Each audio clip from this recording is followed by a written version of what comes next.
Bila shaka mpenzi mtazamaji, kama nilivyokuahidi ni kwamba tukirejea tutakuwa tukilizamia swala kuhusiana na nafasi ya magavana katika siasa za ugatuzi. Na swali letu siku hii ya leo ni iwapo wanastahili kuchangia katika nafasi hii ama wanastahili kuhakikisha kwamba wanasalia katika kuongoza kaunti, manake zile pia ni serikali ambazo zinahitaji wengi kujikita pale na kuongoza, kuhakikisha kwamba haswa matumizi ya fedha za umma yanazingatiwa. Jina langu Elizabeth Mutuku. Unaweza kuchangia mjadala huu kwa 22047 mitandao ya kijamii @TV47 Kenya pale Facebook, na ukurasa wetu wa X. Kauli yako siku zote inakubalika. Na wakati ambapo tunaelekea katika uchaguzi mkuu wa mwaka 2027, wengi wa magavana wajui hatma yao, kwani ni jambo ambalo litaamuliwa na wananchi, na hili ni kutokana na iwapo utakuwa na sera bora zaidi na iwapo pia utakuwa umetekeleza majukumu ambayo yanahitajika. Wengi wa magavana wameonyesha ari ya kujiunga na siasa za kitaifa, wakati ambapo wengine ni viongozi katika vyama vya kisiasa humu nchini, wengine wakiwa katika nafasi za juu kama naibu vinara katika vyama vya kisiasa, lakini wengi pia wanaonyesha kuingia katika siasa za kitaifa, wengi wakiwa wameshabikiwa ama baadhi yao wakiwa wameshabikiwa kuchukua nafasi kuwa manaibu wa rais wakati ambapo tunafika mwaka 2027. Lakini je, nafasi ya hawa magavana inastahili kuwa wapi? Kusalia katika serikali za kaunti ama kusalia katika serikali kuu ama kusalia wapi? Na haya yote tutakuwa tukiangazia hapa ndani ya awamu hii, wakati ambapo tunaangazia hili na mengine mengi. Na studioni ninao viongozi ambao wanaufahamu katika masuala ya uongozi, akiwemo Innocent ambaye yupo karibu nami, ambaye ni mchanganuzi wa masuala ya siasa na pia sera za kitaifa. Karibu sana. Asante. Na pia yupo Boni Mwangi, sio Boniface Mwangi bali ni Boni Mwangi, ambaye pia ni mchanganuzi wa masuala ya siasa na pia mchanganuzi wa sera za taifa. Karibuni sana studioni.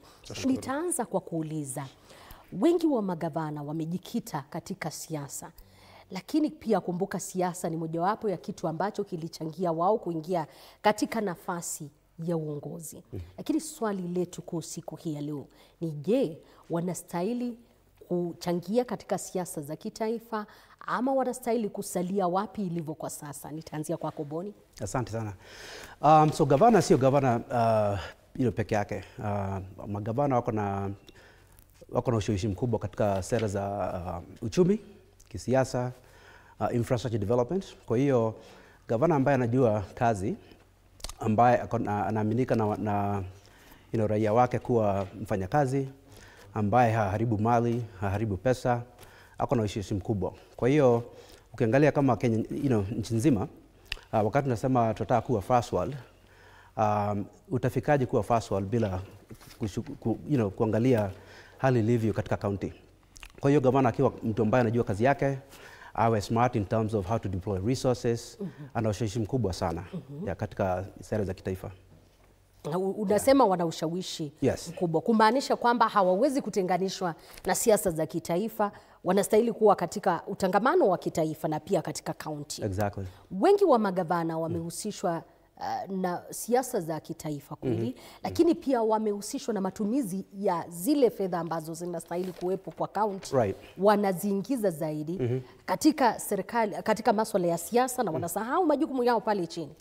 Hiyo ni shida kubwa sana, kwa sababu kwa mfano angalie kaunti ya Nairobi ambayo ni kubwa sana nchini. Iko na watu wengi, karibu milioni 5. Iko na bajeti kubwa kama ya 33 billion mwaka jana. Kwa hiyo just think about infrastructure development kwa mfano. Nchi yetu ina hope kuwa first world. You can't get there bila kuwa na plan, strategy at infrastructure development. Communications, kama ni barabara, njia za usafiri, njia za kufanya kazi, e-commerce, vitu kama hivyo. Kwa hiyo wakati unaona governor kwa mfano anatumia pesa nyingi kulipa mishahara kuliko development, inaathiri uchumi wetu, inatuharibia opportunities za kuendelea. Kwa hivyo ni muhimu sana. Okay.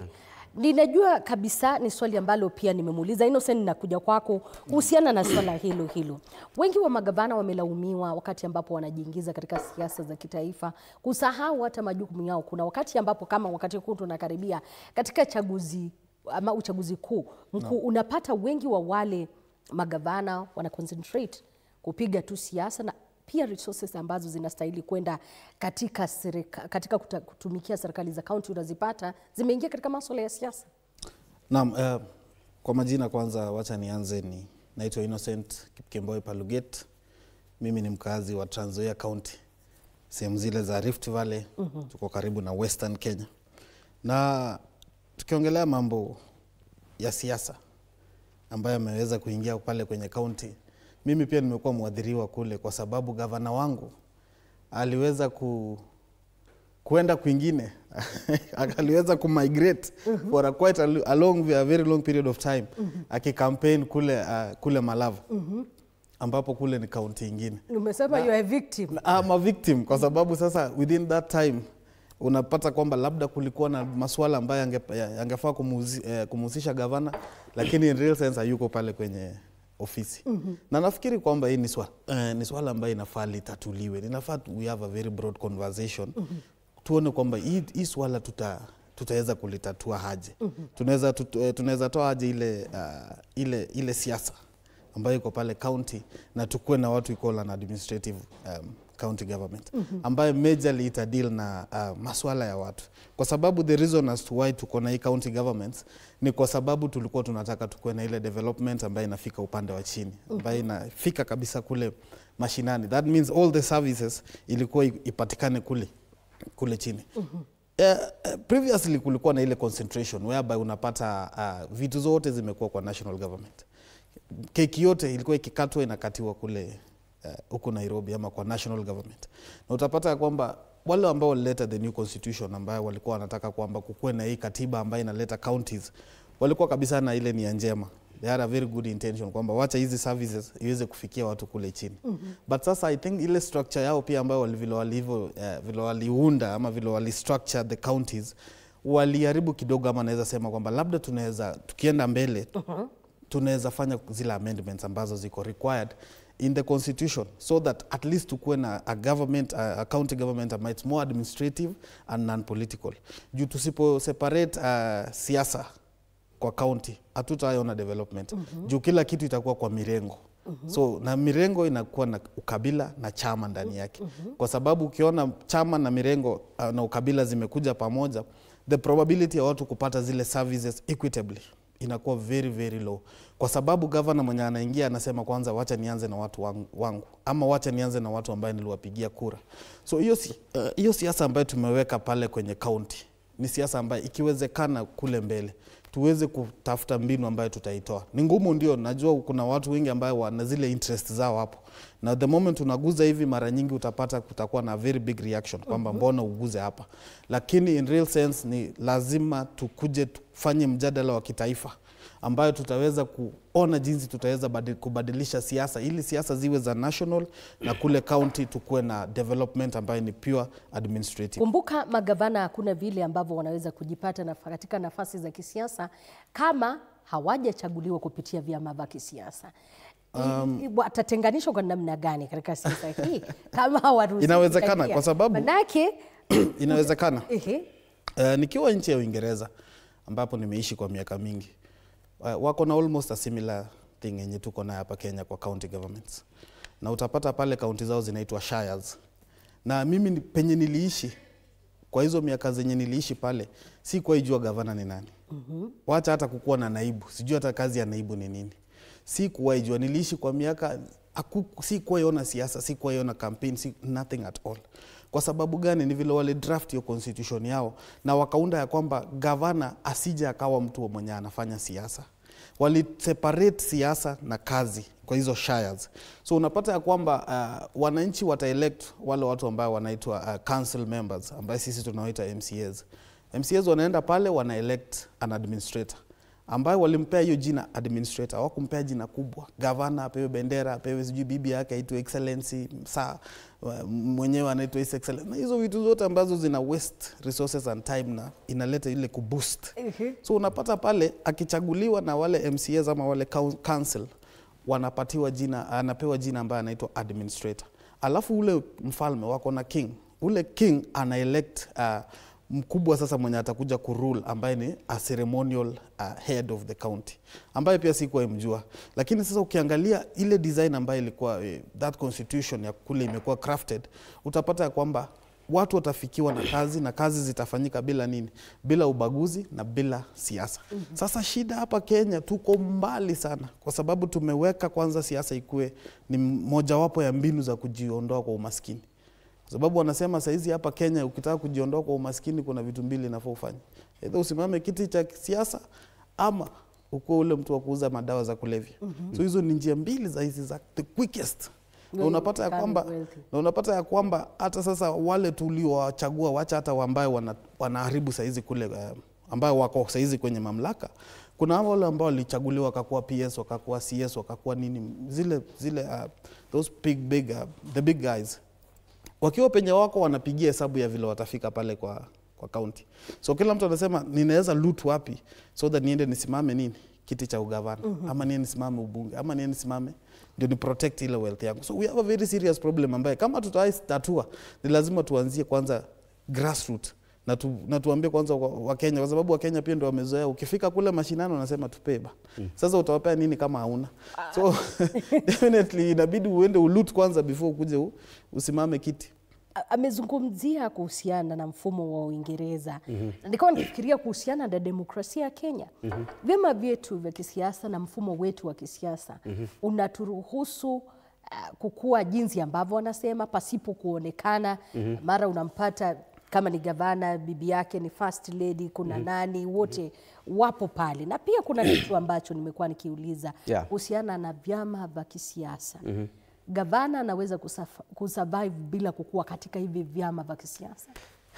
Ni ngumu sana. Kuna hao ambao ni tofauti. Kwa mfano I can think of Governor Kivutha Kibwana ambaye alichaguliwa, I think wakati mmoja alikuwa UDA ama ODM, lakini ukiangalia jinsi ambavyo anaendesha mambo yake katika county, ako focused on development, ako focused on serving the people. Kwa hiyo ashughuliki sana na siasa za kitaifa.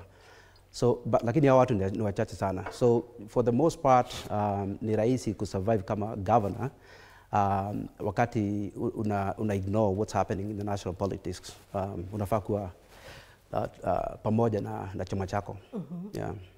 Wakati tunazungumzia masuala hayo ya kukua na chama chako, ina maana kwamba kuna mahali mtu anafika anaona nisipokuwa na chama changu, kama umewaona viongozi ambao wapo ni magavana, wengine wanatu vyama vyao, wengine ni manaibu katika vyama. Na nikawa nikijiuliza, is it about the money or the contribution ya chenye unaleta kwa hivi vyama na mfumo wa uongozi? I mean, kushinda political position ni ngumu sana kama uko peke yako. Unahitaji infrastructure. Tunajua watu hapa nchini wana vote for kwa political party. Kwa hiyo, to be on your own ni ngumu sana. Unahitaji infrastructure. Sio pesa sana, lakini hiyo brand yenyewe ya chama na the infrastructure na messaging inasaidia sana kuwa gavana na kushikilia hicho kiti. Kuna kitu ambacho pia nimekuwa nikikiangazia wakati ambapo tunazungumzia siasa za kitaifa na siasa hizi za county, na nilikuwa nikikumbuka matumizi ya fedha ambazo zinastahili kuwa za maendeleo, ambazo zinastahili kuwa zinasaidia wananchi kule chini. Kuna baadhi ya magavana ambao wanatajwa kuwa ndio wana fund ile mifumo ya vyama vya kisiasa, na wengine wapo katika nafasi za uongozi. Na nikawa nikijiuliza endapo kuna njia yeyote ambayo inaweza kuhakikisha kwamba hamna matumizi ya fedha za county katika siasa za kitaifa.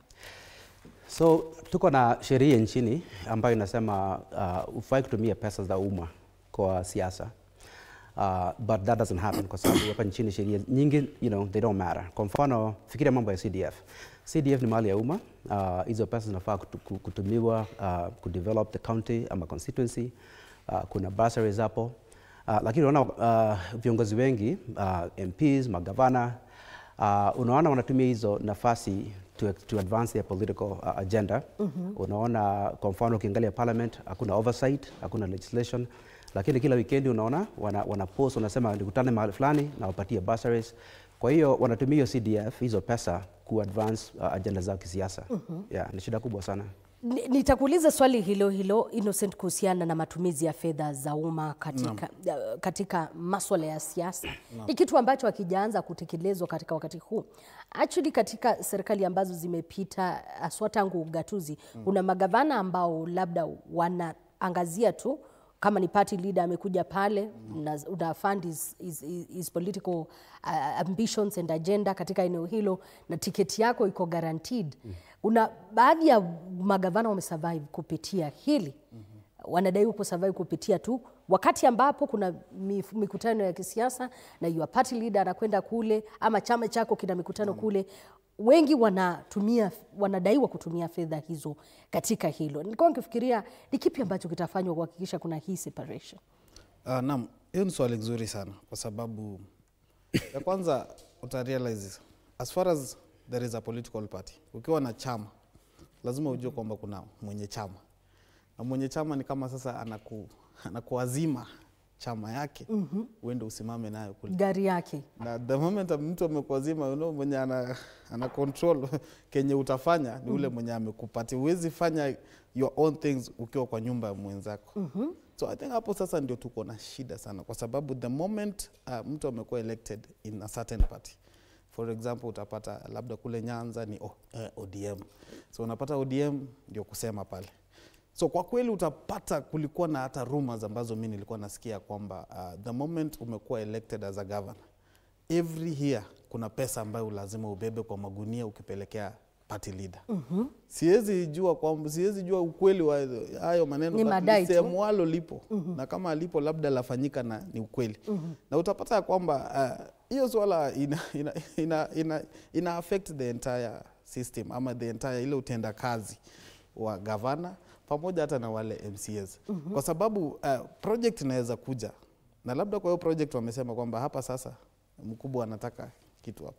Sasa nyinyi MCAs mnangojea kwamba labda hii ndio itakuja kutusaidia pale ili tufikishie watu, na mna realize ya kwamba hiyo haiwezi fanya nini, haiwezi fika kwa sababu wamepelekea mkubwa kule pesa. So as far as bado tuko na siasa za chama pale county, bado tuko mbali sana na kupata suluhisho ambayo itakuwa lile tunaweza sema la kudumu. Kwa maana yake ukiwa na pesa leo, acha niseme nikupe 10,000. Nikikupa 10,000, hiyo 10,000 haiandikwangi imetoka wapi. Hakuna vile utajua hata mimi labda nilitoa wapi. Wala ndugu yangu Mwangi akikupa leo lolote huwezi jua, pesa inanga the source.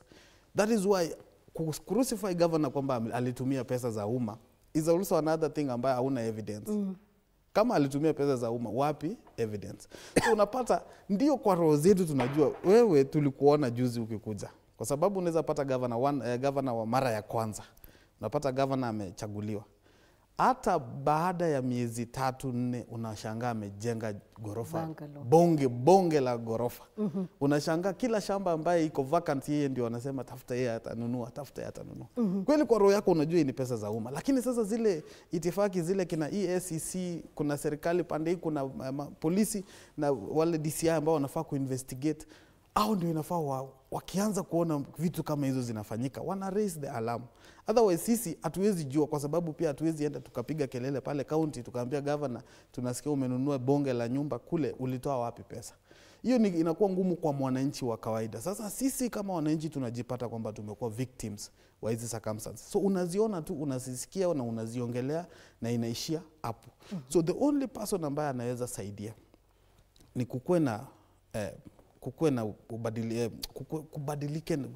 tubadilishe hii katiba ambayo ina deal na mambo ya counties. Either kukuwe na executive order vile Trump amekuwa akifanya zake za US, ama hata tuende referendum so that to separate kabisa totally counties na siasa. Tukuwe na purely administrative positions pale pale nyumbani, ambapo unajua huko ndio tunaishi. Tukiongelea counties ni the lowest point whereby our fathers, our mothers, ni huko ndio tunaishi. Hata siku moja tukitoka ni huko ndio tuko. Mwangi hapa akiwa hapa yeye ako Kiambu, ako nyumbani. So hizi ni masuala ambayo yanatuhusu sisi na yanatuhusu nyumbani, si mambo yenye unasikilia kule mbali. So tukimanage kukue kwamba na a referendum ama tukue na an act of parliament ambapo itaweza kudefine, but the most important thing ni kutoa politics kwa hiyo position more so ya governor. Tukimanage kukuwa na administrator hapo, purely administrative, ambaye hana mrengo, ambaye hana ukabila, tutaanza kuona mabadiliko. Otherwise penye tuko saizi utapata governor wa hapa anaenda hadi kule Nyandarua, utampata kule Nakuru, utampata kule kwingine akikampaign, akifanya vitu zake, na kwa sheria hakuna mahali penye unaweza muambia kwamba sheria imesema kwamba usiende kaunti nyingine ufanyie campaign mtu mwingine. Kwa sababu yeye pia lazima achunge chama, maana yake chama ndio ilimfikisha hapo na ikampatia that position ambayo ako nayo through the political na magavana wanastahili kupewa nafasi za kuongoza vyama hivi vya kisiasa. Ni swali ambalo mtanijibu wakati ambapo tutakuwa tumerejea, lakini kwa sasa naingia katika kaunti ya Kiambu kusikia baadhi ya maoni ya Wakenya iwapo magavana wanastahili kupiga hatua na kuwepo katika siasa za kitaifa ama kuna stahili kwenda namna gani. Gavana wanastahili kuwa wanachangia mambo ya sheria zile zinaendelea pale national government. Juu sheria mingi zikipitishwa na pale national government, mingi zinakuja kuimplementiwa na governors, na ikija ifinyilie mwananchi, yule mtu anakuja kulaumiwa ni governor, lakini sio yeye alipitisha ile sheria. Yapitishwa pale kama ni kuchukua ushuru, ile pesa mingi inategemewa kufanya kazi kama ni counties, governor ndiye anategemewa anatoa ile pesa. Kwa hivyo wakati tunapeleka pesa national government, wakirudisha kwa county, vile governor alipeleka pesa, wanastahili wanamuinvolve juu akikataa kurudishiwa ile pesa amepeleka, kuna mambo mingi itasimama hapa kwa counties na itakuwa challenge ya kufanyia Wanjiko kazi, na yule mtu atalaumiwa ni governor, lakini yule mtu hakutimisha zile mambo zilikuwa zinastahili ni national government, kwa sababu zile pesa tulipeana pale kama kodi hasikurudi vile zinastahili pande ya county. Anastahili kuwa anasikizwa juu yeye ana deal na county. Na county ni kubwa, kwa hivyo anajua mashida mingi kuliko our MPs. Juu MP ana deal na constituency, lakini governor ana deal na county. Naamini governor anaweza kuwa mwakilizi mzuri juu yeye anatembea constituency mingi, anajua mashida mingi za Kiambu na anakutana na watu wengi, na wale watu wengi wakipata mashida kama ni school fees, kama ni mambo ya mashamba, hizi household, hizi titles, kulipa mambo mingi, wanaenda kwa governor ndiye wanalaumia juu yeye ndiye yani yako na majukumu mingi kwa wale watu walimchagua. Gavana wetu hastaki kuwa akihusiana na mambo ya politics ya government kubwa. Anatakiwa ile tu ya county ndio aendeleze maneno yake mzuri, na pia kuwe na mambo ambayo inaendelea sawa sawa kwa county. Anything else hapana. Akizungumzia na maneno ya siasa, bas upande ya county inaenda chini, na ndio sasa tunataka hao wenyewe wajue kazi yao ni gani na waendeleze sawa sawa. Naitwa Eric Siniabi, mkaji wa Limuru sub county. Magovernors wa county hawafai kuhusishwa na politics za kitaifa, kwa sababu governor mara mingi hata wakati sheria zinapobuniwa pale parliament huwa hawahusishwi. So kwa maoni yangu sioni ikiwa vizuri wakihusishwa katika siasa za kitaifa. Pana wetu wa Kiambu wa Matangi ni mtamke jina, kwa maendeleo amejaribu sana, lakini wale wengi ambao wamejihusisha na siasa za kitaifa, maendeleo kwao hayaonekani kamwe. So mimi kwa maoni yangu ningesema magavana wote wajiondoe kwa siasa za kitaifa. Kwa hili swala nilikuwa nasema kwa viongozi ambao tunachagua saizi wanafaa kujihusisha si kwa mambo yao wenyewe, bali kwa masuala yetu wenyewe juu, kwa sababu kula sisi ndio tunawapea. So tukisema tukiwachagua ili ndio waende wakajifaidi wenyewe, tutakuwa sisi ndio tunafinyilika. Kwa gavana yoyote mimi nahisi kwamba anafaa kujihusisha, kwa sababu ili ndio kutufaidi pia mpaka sisi, ama hili ndio, yani yeye ndio nini wetu, kiongozi wetu. Ile shida ambazo tunapitia tukiwa hapa chini, tukimuelezea nafaa kufikisha na kuambia wananchi, yani kuambia wakubwa wake, ili ndio watusaidie. Mimi naamini ataenda kuwakilisha wana county kwa sababu pitia huko ground na akaona venye situation iko. So naamini ataenda kuwakilisha county.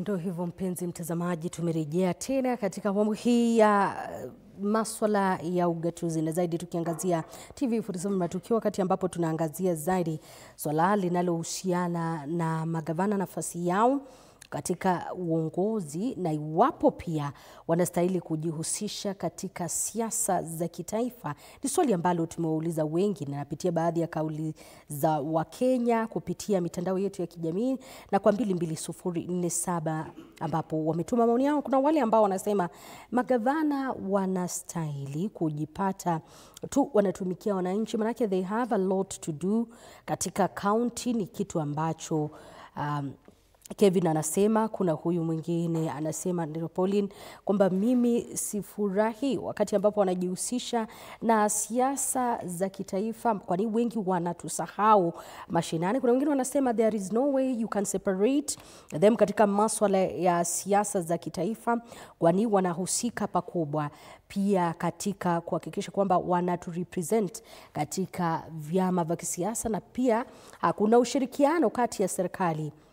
Kuna zile za kitaifa uwezi kuwatenganisha, ni kitu ambacho wanasema.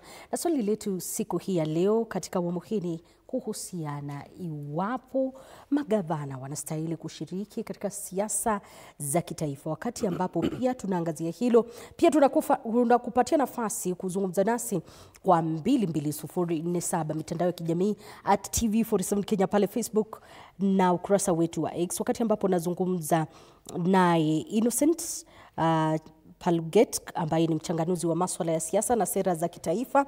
Pia yupo Boni Mwangi ambaye ni mmoja wa wataalam katika masuala ya ugatuzi na uongozi, na pia yupo Apopo Lentana. Karibu sana studioni. Nimekuona umefika kuchelewa, lakini haimaanishi kwamba hatuwezi kusonga na wewe. Karibuni nyinyi wote. Nilikuwa nimeliuliza swali kuhusiana na iwapo magavana wanastahili kushiriki siasa hizi za kitaifa ama wanastahili kuangazia zaidi uongozi wao katika kaunti. Manake wanasema Wakenya wengi yapo majukumu mengi ambayo kufikia sasa wengi hawajatekelezwa. Alikuwa ametuambia Innocent, kuna wakati ambapo magavana wanajipata wamepotea katika kaunti zao wakati ambapo wanashiriki katika uongozi na katika sera za siasa za kitaifa. Asante sana Elizabeth kwa kuni invite katika hii show leo. Kwanza kwa kuchangia katika hii mjadala ni kuwa kwanza mtu akipigwa kura jinsi yote hiyo ni siasa. Gavana amepigwa kura, amefanya kampeni, akashinda either kwa independent, kwa chama, hiyo ni siasa. Kwanza so mtu akishapigiwa kura kwa hiyo njia ni mwanasiasa. Ukisema gavana asihusike kwa siasa, nani unataka ahusike? Kama governor na rais ni kama shilingi ya pili, because wote ni executive. Governor ni executive wa county, rais ni executive wa nchi. Wote wanafanya siasa. Rais anapiga siasa. Mbona unataka kumkataza governor asipige siasa? Nilisema kwamba hapo awali hapo miaka 2032 kutakuwa na hii siasa ya kingpin imeisha Kenya kote. Kutakuwa tuna magavana yatakuwa anatii kwa siasa ya ile eneo yenye anatoka. Utapata kwa kaunti nyingine ni gavana huyu akona ushawishi kwa huyu jimbo lake, jimbo nyingine gavana huyu watakuwa naungana pamoja kwa vyama ama kwa chama moja ili uweze kuweka kura zao za kuwa rais ama ya kuwa gavana kwa mtu ambaye anakuja kuchukua baada yake. So gavana wako na haki kikatiba kama Mkenya kuparticipate kwa siasa. Kwa nchi tumesema wale ambao wafaa kuhusika kwa siasa wamewekwa kwa katiba. Mojawapo ni kama tume ya uchaguzi IBC na maybe security forces, but mtu yote hata rais ako na kitambulisho yake ya Mkenya, ako na haki kama tu mtu yote. So magavana wote nchini wako na ile haki ya kujihusisha na siasa. Number 2, siasa ya Kenya ndio chafu. Because ukiangalia ile vile county government imewekwa, kunao county government, governor, kuna wale wa executive, kuna chief officers. Hata governor akienda kufanya campaign county nyingine, unapata wale chief officers, they are public officers, au pigi siasa. Wao wako pale, hata wako kwa chama, hawana nafasi kwa vyama vyao. Wao wanakaa kwa ofisi wakihakikisha kuwa zile mikakati zimewekwa na county government policies, executive orders na zile vitu zote zilizopitishwa na ile assembly zinatimishwa kikamilifu, kwa sababu kwa ofisi kwa ajili ya kuhudumia wananchi. Wakati unasema vile, niliulize swali hili tukirejea kutoka mapumzikoni ama katika taarifa hiyo, iwapo wanastahili kupewa nafasi kushikilia nafasi za uongozi katika vyama vya kisiasa. Manake pia kuna swala la matumizi ya fedha za umma, ambapo wengi wa Wakenya na baadhi ya Wakenya wanahisi kwamba kuna mchanganyiko. Pesa ambazo zinastahili kuelekea huku zinaelekezwa katika vyama vya kisiasa na pia kufund some of the politics katika maeneo yao. Unajua hata juzi Liz, kulikuwa na hizi uchaguzi ndogo eneo bunge la Kasipul, Mbeere North, Malava, kote hata huko Pwani kulikuwa na huko uchaguzi mdogo huko katika jimbo la Kilifi. Kama kunao kwa ile Elections Act ina prohibit, yani inakataza mtu kutumia rasilimali ya umma katika campaign za uchaguzi. IEBC iko na huo uwezo wa kusema hii rasilimali ya umma. Hata juzi ikaona pale waliongea kwa ile postmortem ya hizi uchaguzi ndogo. Wakasema kuwa kama vile kulikuwa hizo election, kama IEBC haiwezi toa maneno yake makali iseme wewe ulitumia mali ya umma kufanyia mtu campaign, ulitumia mali ya umma kufanya hivi, kama kuko na huo kitu IEBC imepata. Unajua hatusema tu tukiongea juu ya rumors, mambo yanasema tu kwa mtandao. Tufaa kusema huyu gavana wa Kilifi alipatikana na mali ya umma akikampenia huyu mbunge kwa pale Magarini. Huyu gavana wanatembea amepatikana na mali ya umma kampenia pale Malava. Huyu ni gavana wa Homa Bay, Gladys Wanga alipatikana. Kama hakukuwa na hiyo investigation ya IEBC ama zile government institutions kama DCI, polisi, hatuwezi sema walikuwa wanatumia mali ya umma. Ni kuwa tu siasa yetu ni siasa chafu. Kama tumekuwa na zile institutions zinafuata sheria, kuko tuna order. Juu once a governor, sio tu citizen normal, is a state officer.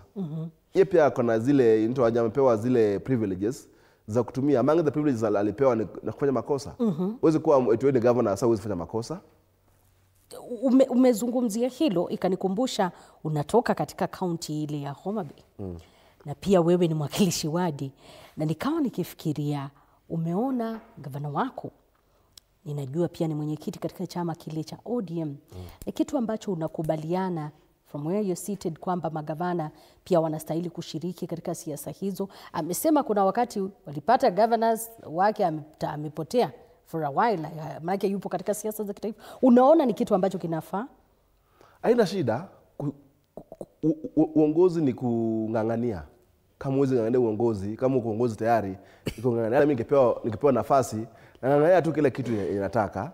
Kama gavana wangu alipata mwenyekiti wa chama cha ODM, alikuwa na candidate wa ODM pale Kasipul Kabondo, alikuwa na candidate pale Turkana, alikuwa na candidate pale Mombasa. Na hizi campaign sio internal, yani sio vile zinafanya kila siku mpaka Mungu arudi.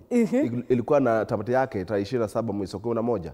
Iliisha. Sasa amerudi kazini. Lakini alikuwa lazima afanye campaign yule mjumbe wake wa chama chake cha ODM pale Kasipul, na inshallah alishinda huyo mjumbe wetu wa Kasipul Boyd Were. Sasa akona huo haki kama gavana. Uwezi mfunga that sasa wewe ni governor, auwezi fanya campaign, uwezi shikilia kitu chochote katika chama. Chama kitashikiliwa nani? amelisema hilo, lakini ninajua hawa labda wana maoni tofauti. Anasema yeye haoni shida. Kuna watu wengi ambao wamepewa majukumu katika nafasi za county, kuna secretariat, kuna akina nani wote. Kila mtu akiwajibika, hamtakuwepo na shida. Shida ni uwajibikaji. Nakubaliana naye kwa sababu at the end of the day uongozi na siasa, it's very hard to separate. Nchi yetu sio unique. Ukiangalia duniani, many countries, kwa mfano ukiangalia America, uangalie Canada, uangalie Australia, kuna local governments, kwa mfano mahali naishi Texas, the county government or the state government hapo inaongozwa na mwanasiasa tu, right? It's a very successful state. Kwa hiyo siasa sio shida. Shida ni watu ambao wako pale, right? Ikiwa wako focused na mambo ya development, wako focused na mambo ya kuhudumia wananchi, kuwapatia critical services, hiyo ndio muhimu. Kwa hiyo siasa sio shida kwangu. Okay. Unakubaliana na bwana Dani kuhusiana na hilo swali? Ni kitu ambacho ninajiuliza. Unakubaliana kwamba wanastahili kuwepo katika uongozi huu wa county? Maanake nafuatilia comments za Wakenya kidogo wanafurahia mjadala wenyewe. Kitu moja, shida moja na kukuwa mwanasiasa. Sasa zile una campaign, unakuanga na ile blueprint, uko na ideas, uko na agenda. Uko mwerevu sana. Yes. The moment you win a political seat, ni kama lazima uende wa kuformat akili, alafu sasa ukuwe wa puppet wa political party. Hiyo ndio shida tuko nayo. Governor akikuja ako na idea, ako na agenda. The same thing with an MCA, the same thing with an MP. Ukimsikiza hivi unaonanga sasa kweli this is the real deal. This is the change yenye tulikuwa tunataka kabisa, tumekuwa tukilia. Lakini the moment you get into power, hiyo power inakuingia na unajipata kwamba umejisahau kwamba inafaa uhudumie watu ama inafaa utetee watu, si utetee governor, si utetee yule ambaye alikuweka pale. So imekuwa kwamba lazima utetee tumbo yako sasa. Sasa ukisikia wale wanatetea kwamba kukuwe na siasa pale counties, ni wale watu ambao wanatetea nasema wanatetea tumbo zao. Kwa sababu example ya Texas ambaye Bwana Mwangi ametupatia na example ya pale Uingereza ambayo mimi nimewapatia. Hizo ni first world countries. Lakini sasa ukifika hapa Kenya tunaongelea third world countries. Demokrasia yetu unasema bado haijafikia pale. Iko chini sana. Nilikuwa namwambia Mwangi kwamba hapa penye tuko inaitwa survival for the fittest. Mtu unakuja na boot moja na umepewa gavana. Hauna gari, hauna nyumba, hauna shamba, hauna lolote. Na unajiambia sasa hapa hata sijui kama narudi. What should I do? Lazima ufanye mbinu yote, juu chini, kushoto, kulia, kupande, juu chini, mpaka uhakisha kwamba una make wealth within a very short period of time. That is why mimi siwezi uliza Apopo kwamba gavana wake saizi yako worth pesa ngapi. Hawezi niambia. Hata mimi wangu kule Trans Nzoia ameingia juzi, lakini saizi hatuwezi ongelea kwamba hako worth pesa ngapi, ana manyumba mangapi kule Kitale, Eldoret, Nairobi. Lakini sasa lazima tunyamazie hapo, na lazima Apopo pia atuambie wewe relax, wacha mambo mingi, tulia wewe, wacha hiyo mambo yenye unataka kusema hiyo. But the reality is this, as far as Kenya is a third world country, tusipotoa siasa pale kwenye county, hatutaiona development, kwa sababu first ni survival for the fittest. Ya pili, it's every man for himself. Survival for us all. Governor anataka ajiokoe na aokoe watu yake na aunde dynasty yake. The same thing ule mwenye ameelectiwa kama MCA anasema sasa governor bwana, huwezi kula peke yako penye hapo penye ulipo. Sisi tutatoka na nini? Hatujui pia labda tunaweza anguka kiti. So unapata ule mwananchi wa chini anabaki tu akitoa macho. Ingekuwa wale kwetu Eldoret, ungepata tu wametoa macho na meno at the same time wakishangaa yani ni nini inaendelea. Umesema hata kwenu shida ipo. Apopo kuna kitu ambacho wengi wa Wakenya wakati nimekuwa mkizungumza wanasema wakati ambapo development inahitajika kwa magavana ambao wamejikita katika siasa, unapata wengi hawashughuliki na masuala ambayo yanahusiana na wale ambao ni wananchi, ila wanashughulikia sana PR, kitu ambacho kinaonekana kwa macho kuweka kila kitu ikae ni kama vizuri, lakini ndani wamezama ndani ya siasa. Pia kuna kitu ambacho anaitwa Mwalili ameniambia, ukiangalia kwa ukaribu wale ambao ni magavana ambao wanashughulikia zaidi siasa za kitaifa, wako kila mahali wakipiga kampeni, unapata wamerudi nyuma na waangazii masuala ambayo yanahitajika. Sasa kama eneo la jimbo letu, watu wanasema magavana wametoka, na nimesema hapa awali, county iko na executive. Ukweli? Yenye inafanya kazi kwa niaba ya governor. Governor ni executive order, yeye ni kusign tu. Na kisha sign, kuna ule waziri anashughulikia mambo ya maji, ule wa mambo ya barabara, ule mambo ya stima, trade, yote hizo idara 10 zimegatuliwa. Zote ziko na wale wako in charge. Uwezi toa gavana katika siasa. Ukisema vile wamesema akona ile example ya Texas, jimbo la Texas huko pale atuiti jimbo, pale tunaita is a federal system compared to Kenya, which is a devolved. Kenya ni kuwa pesa inatoka huko juu inaenda huko chini. Lakini jimbo kama hata South Africa, hata US, UK, zile jimbo za chini ziko na uwezo wa kufanya hata zile kutoa sheria zao kivyao, kuweka ushuru zao vile wanataka, hata kutax wale wanafanya kazi pale kwa private sector different na zile jimbo nyingine. So huko kuna difference. Shida ya Kenya ni kuwa zile institutions zimekabidhiwa into waje nafasi ya oversight kama EACC moja wao. Enye mimi ningepewa chance ningengoa EACC kabisa katika institutions za Kenya kwa sababu haifanyi kazi yote. Haifanyi kazi ama hajawezeshwa kufanya majukumu yake. Haifanyi kazi yote. It is a commission. A commission is very independent from the executive.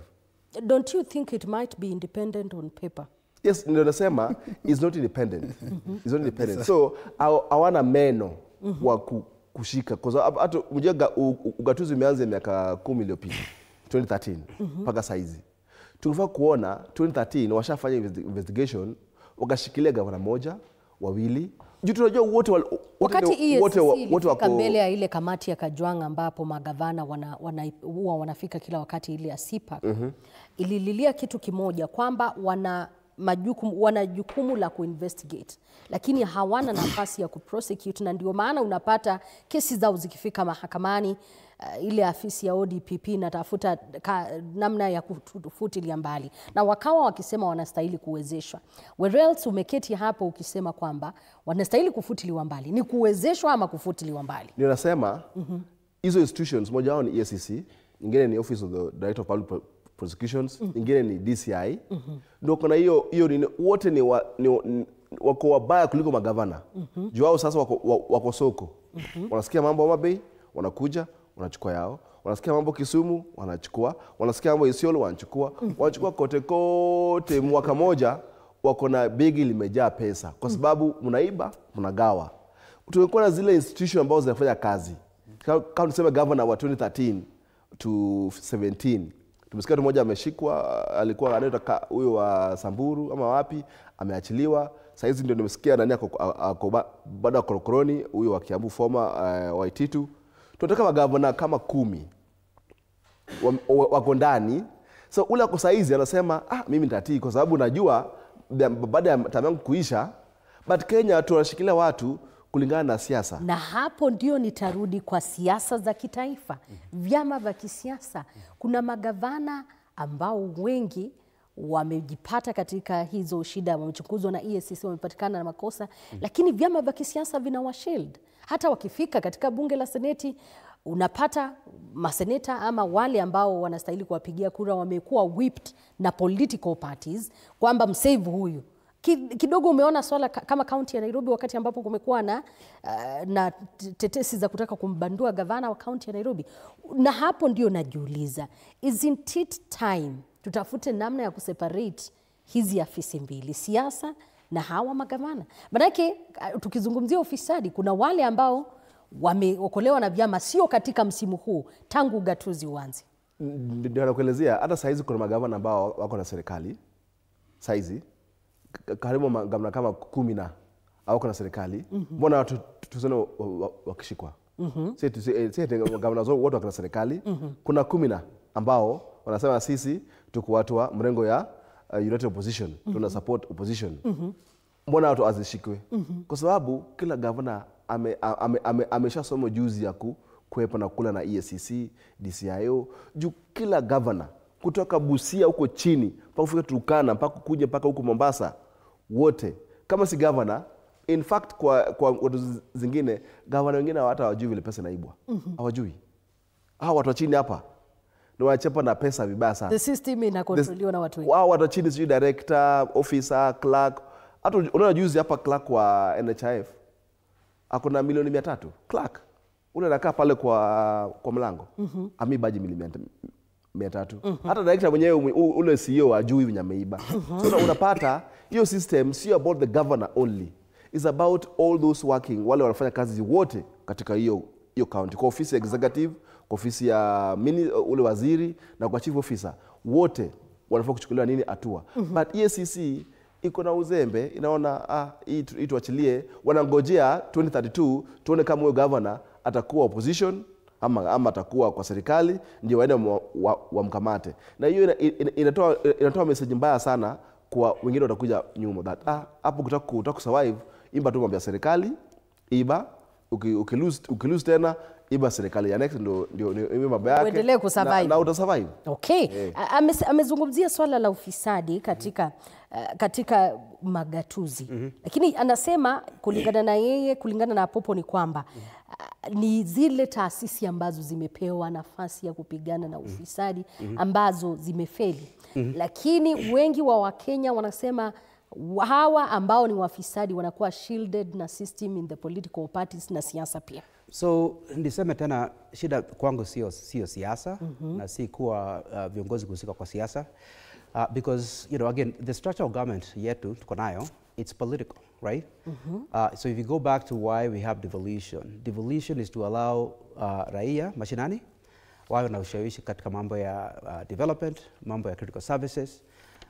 Kwa hiyo you cannot separate politics na serving the people. Unaelewa? For example, if I'm the governor of the county of Isiolo na nimeongea na watu wangu na mimi mwenyewe nikitumia akili zangu naona the way to move forward ni let's say to develop infrastructure. Unaona? Kuna mtu mwingine anafikiria pengine the best way forward ni maybe to maybe invest in healthcare. Unaona? Or people have different ideas, but at the end of the day these ideas are political. Unaona? Kwa hivyo in my view you can't separate politics na leadership. If I'm running for the county governor of Kiambu, niambia watu wangu, I think that given our location, given our proximity to Nairobi, given to the needs of Nairobi, given to the politics of Nairobi, tunaona watu, there's no infrastructure, watu wanapata shida za maji, companies are leaving the city kwa sababu ya crime, kwa sababu ya kosa infrastructure. So they come up with an idea, niseme I'm going to invest in infrastructure, na I sell those ideas kwa watu wangu, wanichague. All these things are political. Kwa hiyo you can't separate siasa na development. The question is who's there, who's doing it. Unaelewa? So it's not an issue with siasa ma uongozi. They have to be together. Okay. Ni unakubaliana na Wakenya ambao Innocent wanasema kwamba baadhi ya wale ambao baadhi ya magavana ambao wanastahili kuwa wakitekeleza majukumu yao na ambao wamehusika katika ufisadi, wengi wamebakia katika hizo nafasi ni kwa kuwa mfumo wa vyama vya kisiasa na hizi siasa za kitaifa, kuanzia opposition na wale walio katika katika serikali, wote wamekuwa shielded, na ndio maana wengine wanakuwa untouchable. Na hata licha ya kuwepo kwamba kumeonekana labda pesa, ubadhirifu wa fedha za umma kama ilivyo katika ripoti za mkaguzi wa hesabu za county, bado unapata hata wakifika pale bungeni, katika bunge la seneti, unapata hawawezi kubanduliwa, maana vyama vya kisiasa vitachukua mkondo wake. Na kumbuka kuna ile whipping ambayo hufanyika siku zote, na sio katika serikali hii, hata serikali zilizopita umeona magavana wanafikishwa, lakini wanaambiwa chukueni msimamo fulani. Nakumbuka nikianza nilisema kwamba kuna governors ambao saa zingine unapata in every year or quarterly kuna formula yao ambao wanatumia kwamba kila mwaka lazima kuchukuliwe pesa fulani, certain amount, depending na wewe ni mtu governor wa county gani, mazile resources zako za county ni kiasi gani. Unapata ya kwamba hizo fununu zinasema kwamba kila mwaka wale watu mwenye chama lazima akuje na gunia yake achukue apeleke kule. Nafikiri hiyo pesa ni ambazo sasa hizo ndio zinatumika kukushield in case of trouble. Au wakubwa sasa wanakuambia wewe relax, usijali, sisi tuko. Na unapata the moment wewe pia kama governor umepewa that assurity, unajiambia hakuna mahali penye iko nini peleka, iko nini kuliko nini. So hapo ndio inakuwa shida. Kwa sababu gani? hiyo siasa tu bado. Ngawaje tunajaribu kukuwa na hii conversation, kukuwe na siasa, kusikue na siasa and all that. As far as bado tuko na siasa ya political party, tutakuwa na hiyo shida ambapo governor lazima apay homage to a deity. Hiyo tunaimuita a god fulani. Kama sasa wa ODM, sijui saizi ni wapi, kule kuna hizi party zote lazima kwamba each and every time you pay your homage there. Kwa sababu gani? Kwa sababu ya numbers. Ya pili, kuna yenye upopo amesema ambaye ameguzia swala muhimu sana la EACC. Itifaki nyingi za serikali hazifanyi kazi ambapo vile inatakiwa. Hata zile ambapo zimepewa autonomy, yani imekuwa autonomous, umepewa kwamba you are independent to do your investigation, you can prosecute, you can arrest, unapata ya kwamba still bado inakuwa ni mvutano wa hapa kule, nipe nikupe. Kwa sababu gani? Hii shida si ya gavana peke yake. Hii masuala ambayo tunaongelea, ambayo tunapitia, si gavana peke yake. Hata kule CDF kuna the same problems. The same thing ina happen within the national government. Ni venye tu sisi wa Kenya mara nyingi watu tunapenda kuangalia pale moja. Tunaweza amua kwamba hii msimu tunalima tu president ni shida, president ni shida. Alafu msimu mwingine tunaanza county tunalima governor. Msimu mwingine tunakuja kwa mbunge. Hivyo hiyo ndio culture yetu kama wa Kenya. But it is a problem ambayo iko deeply rooted within all the levels of government. Nakumbuka wakati moja nilikuwa najua marafiki zangu ambao walikuwa wanafanya kazi CDF, mojawapo ya zile constituencies hapa Kenya. Ilikuwa ikifika msimu fulani, nafikiri pia EACC wako na masiku zao tu za kutembea. So ilikuwa ikifika msimu fulani, unapata around mwezi wa 6 hapo mwezi wa 7, unapata kwamba ule CDF manager pamoja na wenzake wameanza kujipanga, wanaanza kutengeneza makaratasi wakijua kwamba EACC wanafanya nini, wanakuja na hizo karatasi zote ni zile za PR. Baadaye sasa wanaweka the major karatasi ni envelope ambayo watakuwa wameweka vitu zao katikati.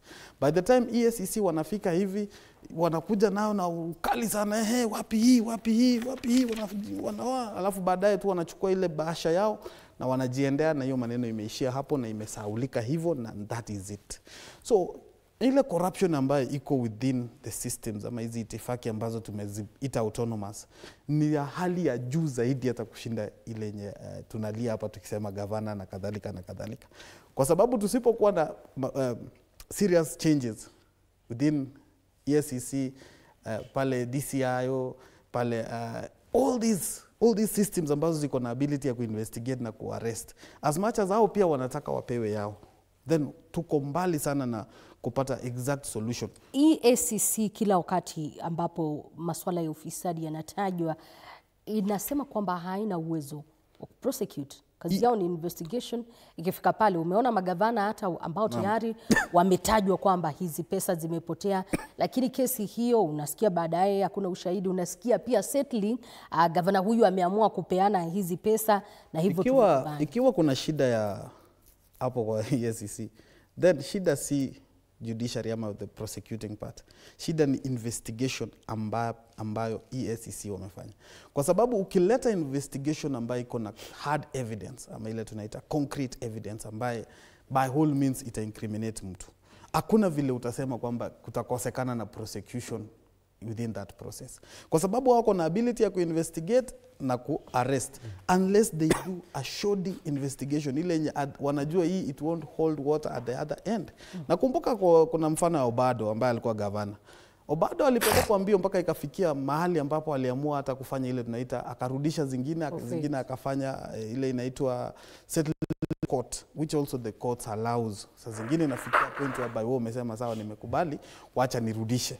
It is allowed. Na kama hiyo ilifanyika na ikakuwa successful, it tells us kwamba ni investigation part ambaye inafanywa vibaya, so that at the end of the day unapata kwamba akuje kuwa na results kwa judiciary. Huwezi expect results on the judiciary wakati investigations imefanywa in the most shoddy way, yani ile nye umefanya tu kwa sababu wewe unajua tu kuna kazi, but at the end of the day haujafanya na ukapeana ile inaitwa hard evidence. Courts are very strict. Court si mahali penye unapeleka mchezo. Uko they are very very strict when it comes to you presenting evidence. Hawawezi prosecute mtu for no reason ama for mere excuses ama stories ama alisema tulisikia and all that. So EACC and all these other organs, they should be doing proper investigation. It's very easy to trail pesa. Hakuna vile unaniambia kwamba pesa imeibwa na ikakosekana kwamba kukuwe na trail ya hiyo pesa vile ili move. Hata wanasema hata mwizi au mwerevu aje, ule that investigation officer pia ni mwerevu zaidi, kwa sababu yeye anaweza access na akaona the trail of the money.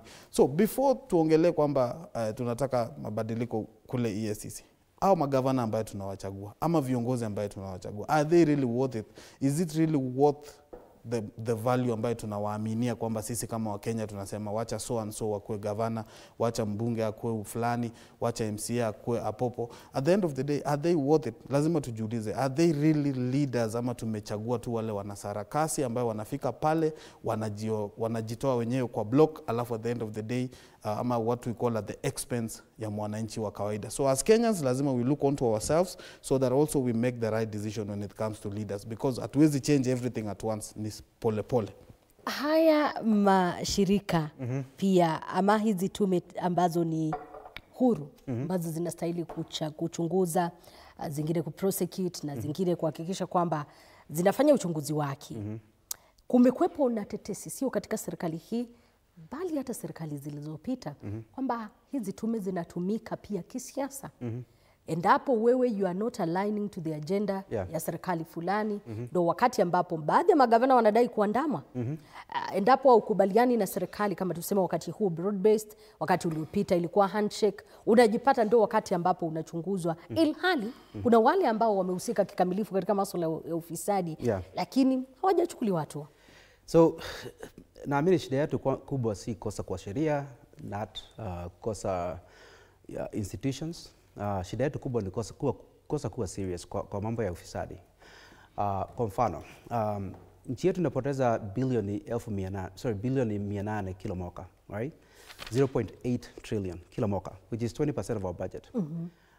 If you take that number and divide it by the number of days in a year, inakuwa bilioni 2, okay? So 2 billion a day at least. Ukiangalia budget ya EACC, it's 4.5 billion per year. Kwa hivyo tunapoteza 6 billion or 6 billion in 3 days. Na budget ya EACC ni 4.5 billion. When you look at the office of the president, budget yake it's almost twice budget ya EACC. Ukiangalia budget ya the office of the deputy president, it's bigger than the budget of the EACC.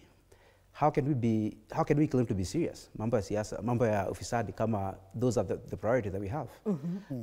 There's a saying that says, show me your budget and I'll know what your priorities are. Kwa hiyo, ukiangalia budget ya EACC 4.5 billion, budget ya deputy president ni 5 billion, 5.5 billion, budget ya office of the president ni almost 12 billion. It tells you everything you need to know. Additionally, in my view, angalia the cabinet of the current government.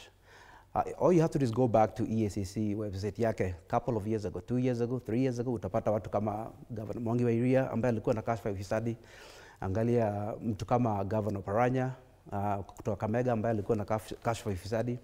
Angalia mtu kama Governor ambaye alikuwa Governor wa Turkana ambaye alikuwa na kashfa ya ufisadi. Angalia mtu kama Governor Evans Kidero ambaye alikuwa Governor Nairobi. I mean, these are people with very, very bad records when it comes to corruption, and they're in government. Right? So the point is, atuko serious mambo ya corruption. Budget EACC iko 4.5 billion, budget ya Office of the Deputy President over 5 billion, budget ya Office of the President over 12 billion, and then you look at people ambao wamekuwa na cash for fisadi, they end up in government. It just takes 1 year. Ukienda uangalia EACC 2024 na saizi, there is a pipeline kutoka EACC hadi serikali. Okay. Anasema wanakubaliana, ni kabla niingie katika hiyo link ya mwenzetu kutoka kaunti nyingine humu nchini, wanasema wanakubaliana shida kubwa tulionayo wakati huu ni kuhusiana na ile budgeting ambayo kufikia sasa na hakuja kuwa na ile goodwill ya kupigana na ufisadi. Ninakumbuka hayati Raila Odinga alikuwa ameibua vita dhidi ya ufisadi, kauli zake kuanzia pale mahakama, akasema huko pia unahitaji tu judge and you are good to go, you don't need even a lawyer katika kupigana na ufisadi. Akasema pale bungeni hata imekuwa vile ilivyo, aliwaambia wabunge kiukweli, na akasema kwamba ni it's time tupigane na ufisadi. Lakini inakuanga kusema ama tunakuanga tukitaka? Asante, ni kusema tu ila nataka kurekebisha yalisema na Innocent pale jambo moja kuwa magavana wanapeleka pesa kwa Mungu mwingine mdogo kila ukifika mwaka. Mimi kama kisha wodi hatujapiga bajeti ya governor ya pesa kupeleka pesa yake ya mfuko, lakini ya county hakuna bajeti tushaipiga tusema hii governor hii ni yako ya kupeleka kwa ule party leader ama miungu mwingine mdogo huko juu kusaidia. So hiyo nataka kurekebisha. Ya pili, shida ya Kenya kubwa ni ufisadi. Wale wenzao wamesema atulete governor mzuri, na kama EACC ni mbaya bado kazi inakuwa mbaya. Ulete EACC mzuri, kama governor ni mbaya bado kulikuwa na hii ni mixture. Hiyo the bureaucracy of prosecuting cases of corruption ni mingi sana yenye unapata kuna pale tu moja atasema hii haipiti na haipiti. So tunataka wale watu wenye wako na maadili mazuri ya kuongoza. Ili ukipewa kazi unaitia, hata ukitoka hapo unasema nilikuwa hapa, nikaona, nikatenda, nikaondoka. But wale tumeka wote how soon naweza pata bilioni. Kila milioni watu wa target milioni tulipita kitambo. One target bilioni, tafikisha bilioni si ugani.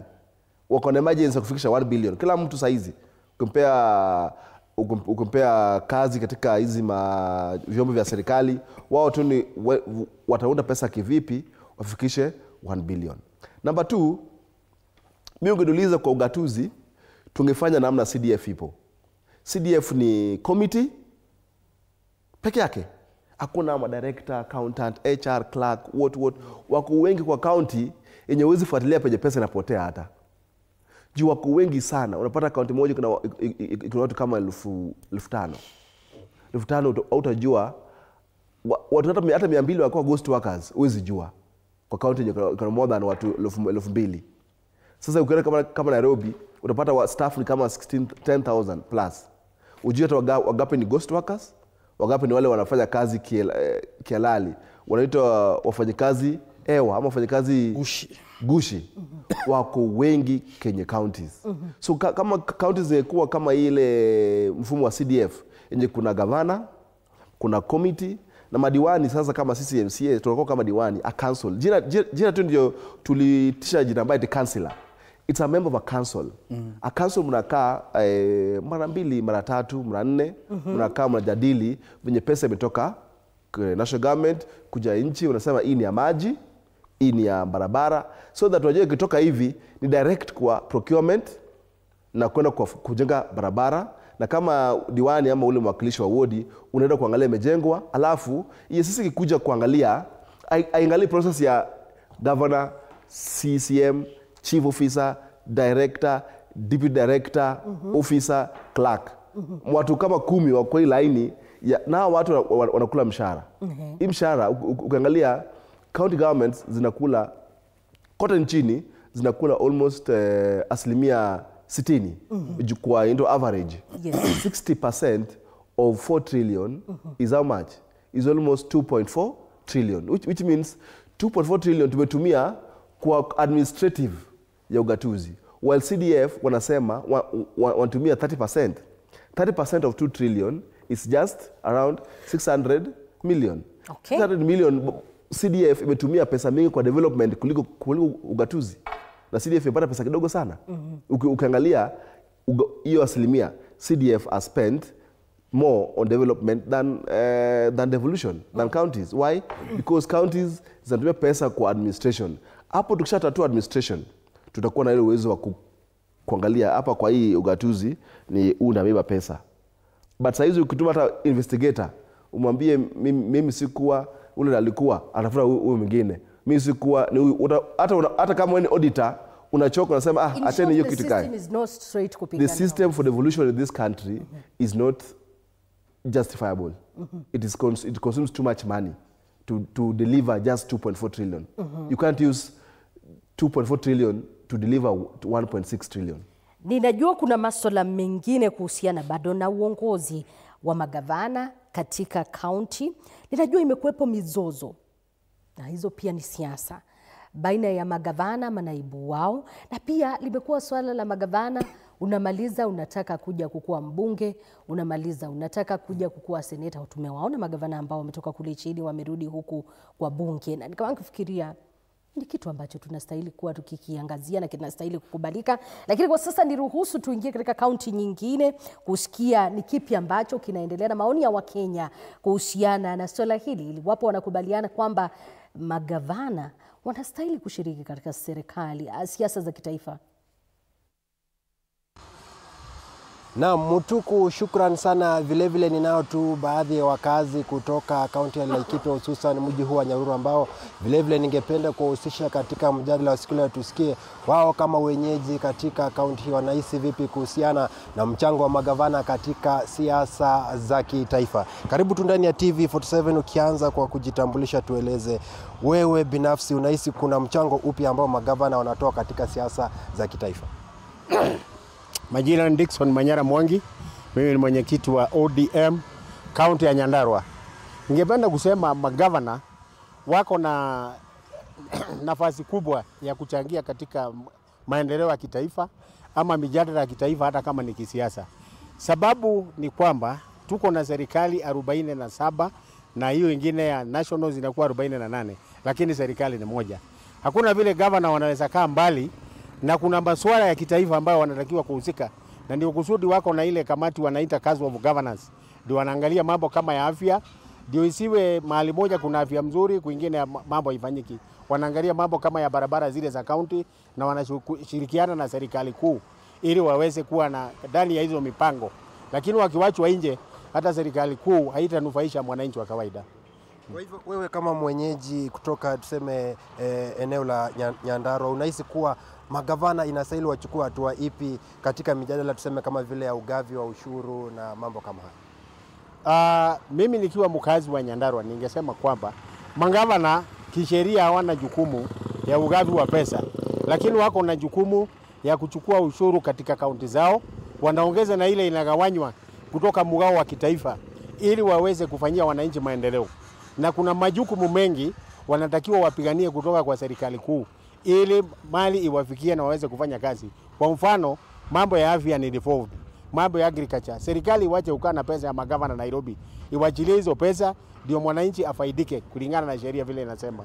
Kwa hivyo unaamini kuwa magavana iwapo watajiingiza katika siasa za kitaifa watawakilisha masuala yanayomhusu mwananchi wa kawaida katika kaunti zao?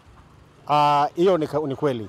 Magavana wakihusika, bora isiwe ndio kazi yao ya kila siku kuzunguka kutoka area moja kwenda nyingine, lakini kwa mara wanatakiwa kuwa wanahusika na hiyo siasa ya kitaifa, kwa sababu hata ni wahusika kujua ni nani atachaguliwa president.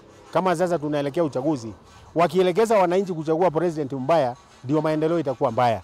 Lakini wakielekeza wananchi kulingana na vile wanaona, na waambia wananchi vile wamefikia na vile wanashirikiana na hiyo serikali ya national, naona itakuwa si mbaya. Tunaona baadhi ya magavana katika kaunti mbalimbali tayari wameanza kujihusisha katika siasa za urithi na siasa za kitaifa. Unahisi kuwa jambo hilo linastahili kwa sasa?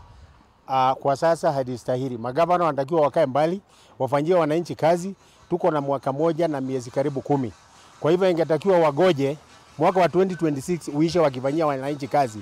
Waache kutoroka alafu waanze kutafutia wengine lawama. Kazi ni yao, ni kama president. Wote wanatakiwa kwa sasa wawe nje ya siasa, wawe wanafanyia wananchi kazi. Siasa ikitangazwa early 2027, kila mtu atokee sasa, kwa sababu hata wananchi wote tutakuwa kwa siasa, ndio ifanyike. Asante. Na Mutuku, kama vile ambavyo umesikia, hayo tu ni maoni ya mwenyekiti wa chama cha ODM tawi la Nyandarua akitoa hisia zake kuhusiana na siasa za magavana katika ngazi ya kitaifa. Kutoka kwangu mie labda ni Muhinda nikiwa hapa mjini Nyahururu huku ni kaunti ya Laikipia. Sina la kuongeza la kuregesha usukani kwako Mutuku. Ndio hivyo, tumerejea. Wengi wa Wakenya kutoka huko Nyahururu wanasema ni wakati wa kuwapea magavana tu nafasi wajihusishe katika siasa za kitaifa, kwa kile wanasema wakati mmoja wanastahili kuwa wakishiriki, kujua kulikoni, kujihusisha na mambo ambayo yanaendelea katika serikali za kitaifa na shughuli zake pamoja na siasa. Lakini pia wanasema mengi ambayo yanastahili kuwa wakiconcentrate kwake ni katika siasa na zaidi masuala ya ugatuzi. Kumbuka nia ya ugatuzi ilikuwa kuhakikisha kwamba zile services zinawafikia wananchi, maendeleo, kila kitu kinakuwa bora pale chini. Lakini hali katika ilivyo katika miaka hiyo zaidi ya 12, wengi wa Wakenya wana maswali. Kuna kaunti ambazo zimepiga hatua na kuna wale wanasema kiukweli magavana ambao wakichukua hatamu za uongozi wanazama kuchapa kazi bali na siasa za kitaifa, huwa wanajiendeleza. Lakini kuna wale ambao wamemanage kidogo kushikilia.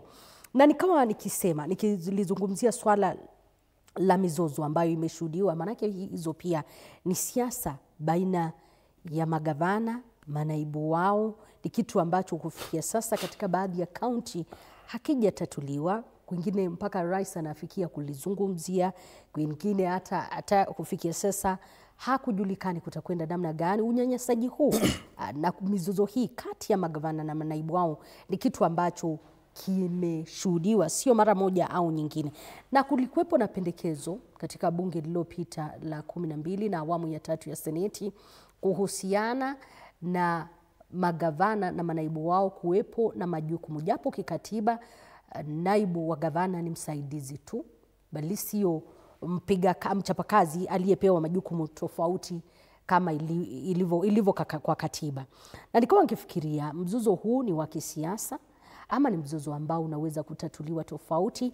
Na pia lipo swali ambalo pia wengi wa Wakenya wanauliza, kwa nini magavana watoke kutoka ugavana na waanze kutafuta nafasi nyingine? Ninajua pia nitakuwa nikizungumza nawe kwa nambari ya simu ambayo ipo kwenye kiwambo chako. Ninajua Kevin ambaye ni mwelekezi wangu amefungua hizo simu, manake anataka kusikia pia kutoka kwa Wakenya. Na popote pale ambapo unatutazama upo radhi kupiga simu, na tumekupa nafasi hiyo kupiga simu tukusikie kauli yako.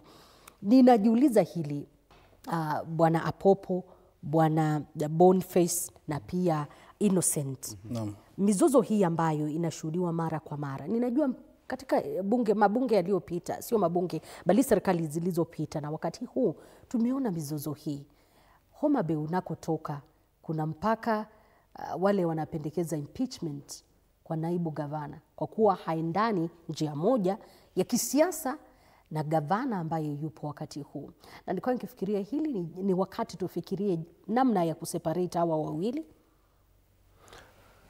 Sio jambo geni, ila ni mgeni kwa mgeni jijini. Kwa sababu unakumbuka hata huko kwa national government kuna shida na kati ya rais na naibu wake. Si hata kwanza, hata kati ya awamu ya Uhuru Kenyatta na naibu William Ruto. Na rais aliye kwa sasa. Walikuwa na mashida, ila tu hawangeweza kumngatua kwa impeachment.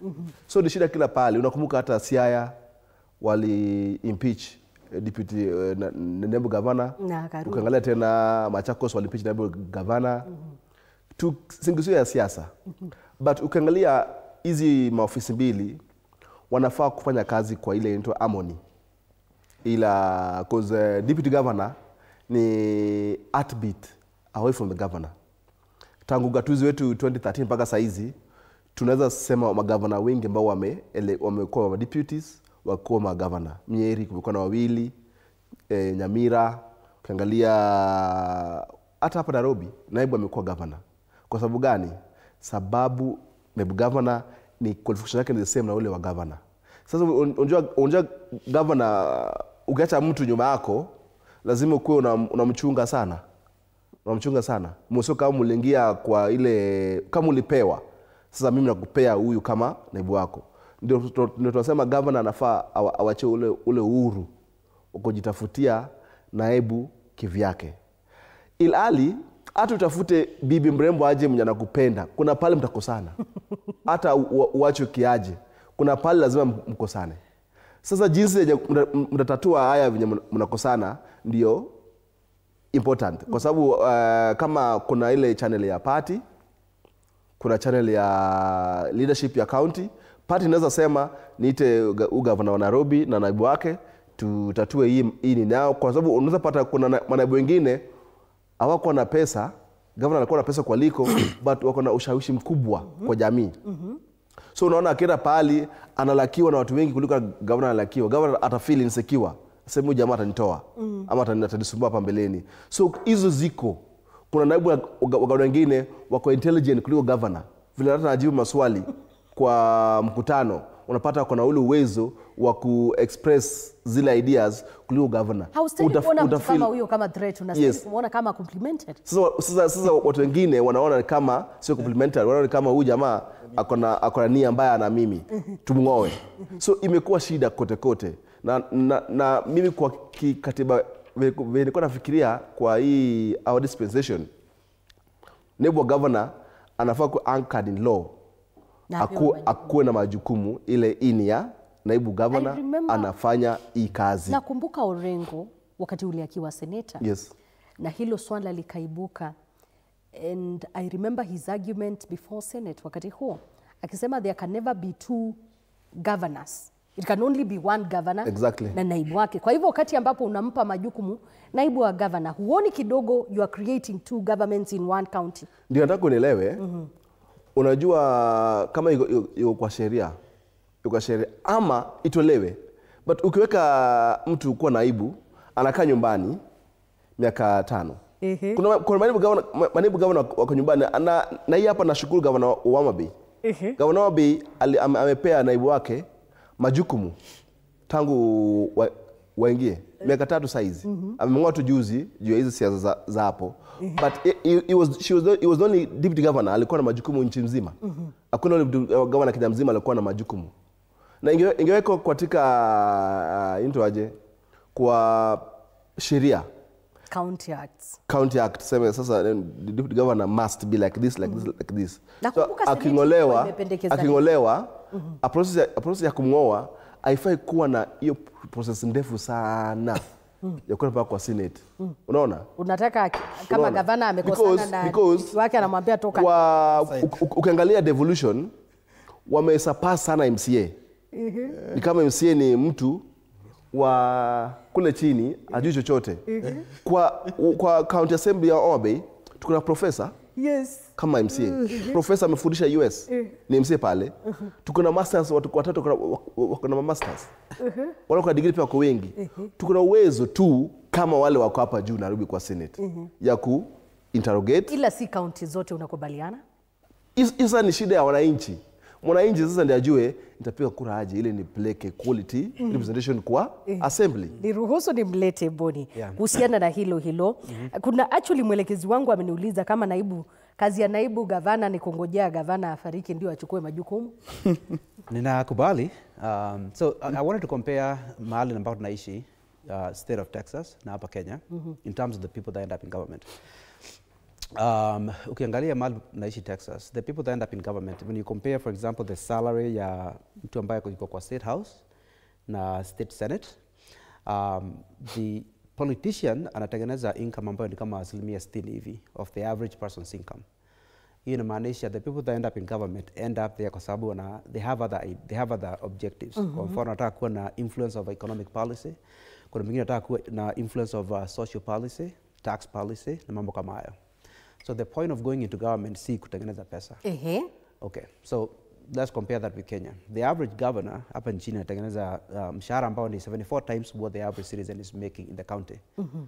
Zingine ni it's even worse when you look at for example county kama Mandera, unapata the governor is making an income ambayo ni 178 times the income earned by the average citizen katika hiyo county. Ukiangalia MCA nationally, the average MCA anatengeneza mshahara ambao ni 16 times the income earned by the average citizen. So in other words, incentives za kuingia kwa siasa Kenya ni tofauti sana na sehemu zingine. Okay? So when you're looking at a politician who amekuwa MP, amekuwa senator, amekuwa governor, and then when they are done with being governor, they have a very hard time walking away kwa sababu these incentives, they are very hard to overcome. Kwa sababu, where are you going to get 178 times what the average citizen is making? Kwa hiyo uko na incentive sana kubwa sana ku stay in politics. The other thing is that, as we know in our country, Sharia does not apply to some people. So if una kashfa, ulikuwa governor mahali fulani, ukakuwa na corruption, the way you make sure that you're still protected is either you go to the Senate, ama ukue in national politics where ukikuwa, let's say, promoted to somewhere in the State House or in the cabinet, you still have that protection. Unaelewa? So that's why unaona wanasiasa wengi it's very hard for them to walk away kutoka mambo ya siasa. Okay. Nitakuuliza hilo swali kama it's time tutafute nafasi ama wale maseneta, manake senators ndio wana oversight hayo mambo ya ugatuzi, watafute namna ya kubadilisha kidogo sheria kuona kwamba kuna majukumu ambayo yamewekwa kisheria ya manaibu ili kupunguza hii mizozo ambayo inashuhudiwa mara kwa mara. Manaibu gavana wakati ambapo wanafika kwenye bunge la seneti kuelezea majukumu, kuelezea masaibu yao inatisha. Wengine hata wanakosa mafuta, wengine wanakosa ofisi, wengine wanakosa mpaka chakula cha mchana. Yaani inakuwa ni mzozo tu. Ya kwanza niruhusu nianze tu nikisema kwamba kama kuna nchi tajiri, if there is a rich country, it's Kenya. It's Kenya. Kenya, we are so excessively rich. And why do I say that? Ni kwa sababu we are excessively represented in every aspect, in every level of government. Utapata sasa hiyo shida ukiangalia vizuri, it's a constitutional problem. Kwa sababu tulibeba the constitution as it is on matters the counties, na hivyo ndio tukabebana nayo na hatujawahi fanya any review ama any changes. Kwa sababu kule ninakotoka pia kumekuwa na issue between the deputy and the governor. Naibu wake na gavana hawaonani macho kwa macho, hawaendi njia moja, hawaendi mkutano moja, hata zile za ceremonial events ambazo ingefaa wafanye PR ile sijui kuna nini, hawaonani kabisa. Na hiyo shida it cuts across the whole country. Mimi siwezi sema kwamba ni shida ya kule kwetu peke yake. Yes. Ukipata penye deputy governor amenyamaza, ni ule ambaye labda tunaweza sema tu aliamua kujifanyia vitu zake. Aka focus on other things na akajinyamazia, because the constitution haina role ya deputy governor. It purely says the principal assistant. It is similar way na hii yetu tu ya the national government, whereby kumekuwa na issues between the deputy president and the president since the constitution ya 2010 iko implemented. So ni shida ambayo ni constitutional na inafaa ikuwe na a constitutional referendum, or there should be an act, or there should be some changes within the systems ndio kubadilishwe kwa katiba. Ukiangalia sasa the word principal role, principal assistant haina role. Kungekuwa na kwamba ukisema kwamba sasa mimi huyu ni naibu wa gavana, ikuwe yeye ni naibu wa gavana na labda ni waziri wa fedha hapo kwenye county, ama ni deputy governor na akona a role ambaye ni functional role, not a ceremonial or ile role ya lip ya kusema na mdomo. Because as far as bado tuko within that circle, tutapata kwamba hatutaipata solution ambaye ni complete in terms of these overlapping roles. Na ukiangalia kwingineko utaona ya kwamba tuko na watu wengi ambao wanafanya the same job. Tuko na excessive ghost workers, and at the same time tuko na shortages ya wafanyikazi. So inakushangaza, how can you be having 1,000 ghost workers and at the same time uko na shortages ya wauguzi ama uko na shortages ya wafanyikazi. So hiyo inarudi tu back to the political narrative, kwa sababu mimi hata ukiwekwa kwa governor utajiambia sasa lazima ni watuze ama wale watu wangu ambao waliweza kunisaidia katika kampeni, wacha nione vile ninaweza labda wasaidia. Niruhusu nilikuwa nimepata Brian kutoka huko Nairobi, na kuna wengine pia ambao wangependa kuzungumzia. Kumbuka nambari hiyo ipo kwenye runinga yako, unaweza kuchangia mjadala huu. Na nikawa pia nimeuliza hili swali.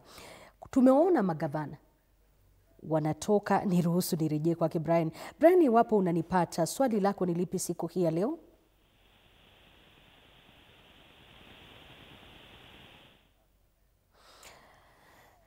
Endapo unapiga simu hakikisha kwamba upo tayari kuzungumza, manake muda unasonga pia. Ninajua lipo swali kuhusiana. Brian, unanipata? Ninajua lipo swali kuhusiana na wale ambao ni magavana. Tumewaona wengine anamaliza muhula wake, ukikuja kukamilika tayari ashafikiria anataka nafasi gani. Na wengi wa Wakenya wakawa wakijiuliza, umemaliza kuserve miaka 10. You are a leader of a government. Sasa unataka kurejea hapa kwa siasa zingine kama MP, senator kufanya nini? Ni kitu ambacho tunastahili kufikiria. Ukimaliza service as a governor ama muhula wako ukikamilika, wewe retire tu, labda ukuwe appointed kwa nafasi zingine.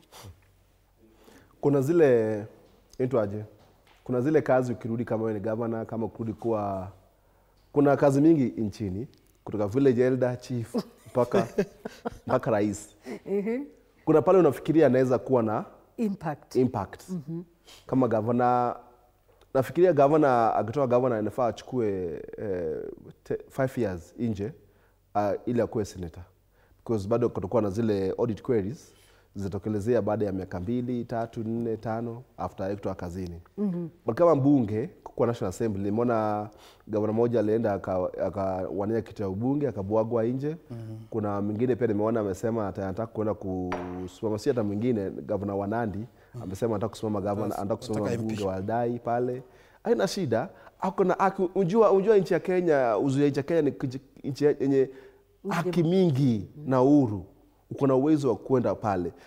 Sasa kama wananchi ndio kusema upekura wa Kenya are the most unique in the whole world. Is it not demotion? Well, umetoka kuwa president. It's not demotion. Ni tu kuwa na influence na kuchangia katika jamii. National Assembly is a very important institution. In fact, it's important than even the county government. It's a very important institution. The National Assembly, it checks the budget of 4 trillion, by the way. So kama uko pale, kama unaweza enda pale utoe mawaidha yako kwa ile 4 trillion. Sasa hizo umeona serikali inataka kuuza shares za Safaricom. Kama unafikiri unaweza kuwa unachangia pale kwa National Assembly, kuja kama kutoka kwa gavana pale. Pale gavana una control bilioni 10. Wengi wanajiuliza what is it that you never did wakati ulikuwa governor 10 years? Sio hivyo. Mjua Kenya ndio iko inchi backward. Ukienda nchi yenye nasema states, Texas, utapata senator ama congressman amekuwa kwa miaka 50 hata 60. Joe Biden ameweza kuwa senator, siji congressman 1970. Ameacha tu juzi ya kuwa rais. So kwa hivyo hakuna kitu nasema what is it that sijawahi fanya. Kuna mambo mengi ya kufanya dunia hii, muda ndio kwa chache. Kufanya ni mingi sana. So ili swala rahisi sana. It comes down to incentives. In economics tunasema human beings are rational people. Kwa hiyo wakati uko governor, your term imeisha, you have options. Unafikiria, where do I go, right? Who are you before you are governor? Okay, were you a banker? Were you someone who was a sergeant? What are your opportunities in terms of where to go from there?